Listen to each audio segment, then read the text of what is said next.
नीम करोड़ी बाबा के उपदेश बहुत सरल, सीधे और हृदय को छूने वाले होते थे। वो कठिन दर्शन की बजाय प्रेम, सेवा और भक्ति पर जोर देते थे। बाबा जी कहते थे, सब में भगवान है। जिसको तुम देख रहे हो वही राम है, वही कृष्ण है, वही हनुमान है। फर्क केवल तुम्हारी दृष्टि का है। तुम लोग भगवान को बाहर ढूंढते हो, मंदिरों में, तीर्थों में, लेकिन भगवान तो तुम्हारे भीतर ही बैठा है। जब तक मन शांत नहीं होगा तब तक तुम्हें कहीं भी भगवान नहीं मिलेंगे।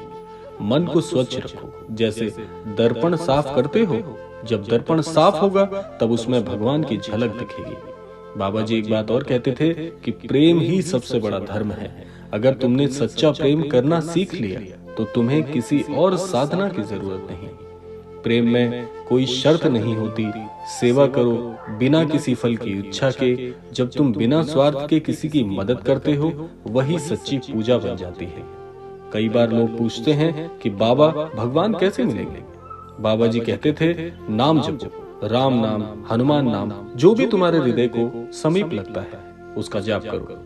नाम में बहुत शक्ति है। जब तुम बार बार नाम लेते हो तो मन धीरे धीरे शांत हो जाता है और भगवान खुद प्रकट होने लगते हैं।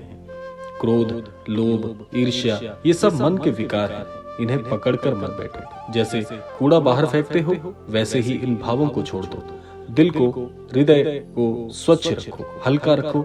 जितना सरल बनोगे उतना ही भगवान के करीब अपने आप को पाओगे। बाबा जी और कहते थे, सबको खाना खिलाओ, सबकी सेवा करो। भूखे को भोजन देना सबसे बड़ा यज्ञ है।